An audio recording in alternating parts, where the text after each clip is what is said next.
Nnọọ n'akụkọ iri gbara elu nke taa n'isi mbido TV. Na nke iri, ndị ụlọ nzukọ omeiwu nta agwala ndị uwe ojii ka ha kwụsị nọ na-agba Chidimma Ojukwu ajụjụ ọnụ banyere ọnwụ onye nwe Super TV bụ Maazị Usifo Atega. Chidimma bụ onye nọ n'afọ nke atọ ya na University of Lagos ka a nwụchiri n'ụbọchị Wednesday abalị 23 nke ọnwa June maka igbu Maazị Atega. Ndị ụlọ nzukọ omeiwu nta kwararịrị na kamgbe a nwụchiri Chidimma, ọtụtụ ụlọ akụkọ dị iche iche na-agba ya ajụjụ ọnụ bụ nke na-eme ka soshal midia na-ekpekwa ọkụ mgbe niile banyere ya. Ha gwara ndị uwe ojii hụ na ihe dị otu a emeghị ọzọ n'ihi na o metụtara oke ruru onye, ọkachasị inye ndị mgbasa ozi maọbụ ụlọ nta akụkọ dị iche iche ohere ịnọ na-agba onye nọ n'ụlọ mkpọrọ nakwa onye a nwụchiri anwụchi ajụjụ ọnụ n'ọdịnihu.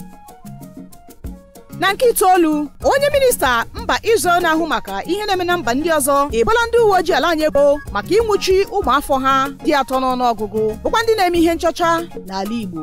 Ụmụafọ mba Israel abụọ na-eme ejije bụ Rudy Rochman na Noam Liebman na onye nta akụkọ ha bụ David Benayam ka a nwụchiri n'izuụka gara aga dịka ha gara na Ogidi nke dị na steeti Anambra ime nchọcha, ọkachasị ka o si metụta ndị Juu bi n'Afrịka bụ nke gụnyere mba Kenya, Madagascar, Uganda na Nigeria. Akụkọ kwuru na a nwụchiri ha n'Ogidi tupu akpọrọ ha gawa Abuja.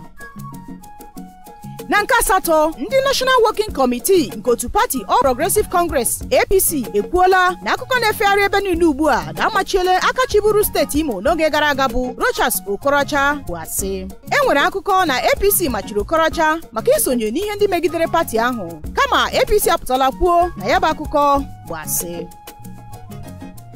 Na nke asaa, onye na-eme ejije bụ Ugezu etinyela ọnụ na foto ọhụrụ Nina gosipụtara na soshal midia. Nina gosipụtara foto bụ nke mbụ ya kamgbe ọ gachara dozicha ahụ ya. N'itinye ọnụ na ya, Ugezu kwuru sị nke a abụghị ezigbo ihe. Ọ gbakwunyere na ụmụ nwoke ndị ihe ha na-eme agaghị anwụ maka ya.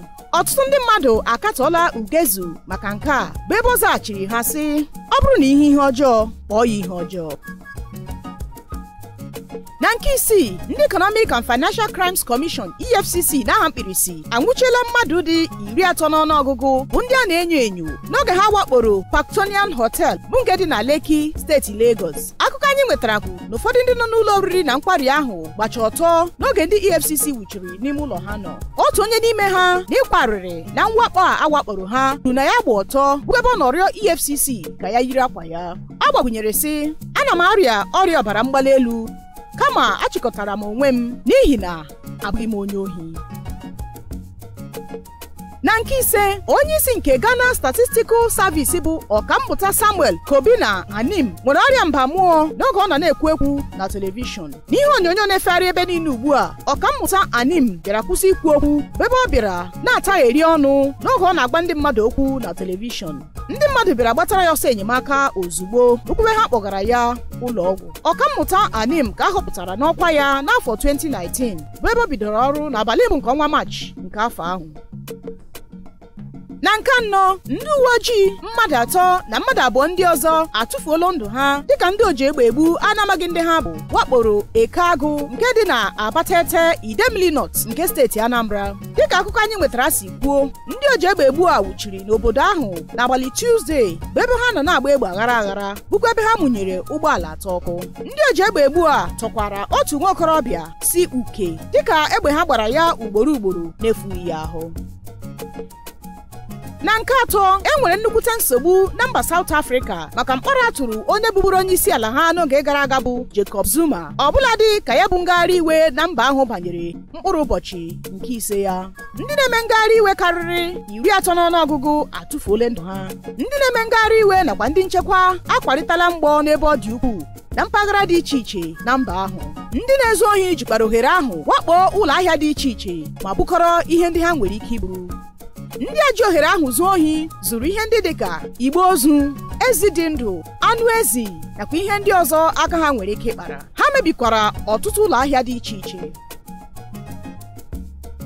Na nke abụọ, ndị otu Nigerian basketball team the Tigers akwanyerela nwafọ ala anyị na-agụ egwu bụ onye lara mmụọ bụ Sam Sultan ugwu ikpeazụ dịka ha sere ihu ya n'akwa ha yi bụ ebe ha nọ na-akwado maka Olympics. Sam Sultan nwụrụ n'ụbọchị Sọnde abalị 11 nke ọnwa Julaị dịka ọ rịachara ọrịa kansa. N'oge ọ dịrị ndụ, ọ bụ onye ihe banyere basketball na-amasị n'ebe ọ dị ukwuu. Ha jikwa otu nkeji kwanyere ya ugwu tupu amamaka ha na mba Australia amalite. Na nke mbụ, ndị ụlọ nzukọ omeiwu ala anyị etinye n'iwu mkpọrọ afọ 20 maka onye ọbụla ejidere na-ebu bọọsụ eji atụ vootu n'oge ọbụla a na-eme ntụliaka n'ala anyị. Ọ bụghị naanị nke a, onye nnọchite anya pati ọbụla egidere bụ onye na-eme nrụrụ aka n'oge a na-eme ntụliaka ga-aga mkpọrọ afọ 5 maọbụ kwụọ nde naira 10. Onye ọbụla rere votas kaadị ya ga-aga mkpọrọ afọ 10. Ndị na-ahụ maka ntụliaka gbochiri onye ọbụla ịtụ vootu ga-aga mkpọrọ afọ 10. Igbo ndị ọma, ebe a ka akụkọ iri gbara elu nke taa ga-abịa na njedebe. Unu emena maka isonyere anyị. Chetakwa isonyere anyị n'igwe nzirịta ozi ụlọrọ ọhụrụ anyị dị iche iche @IsimbidoTV.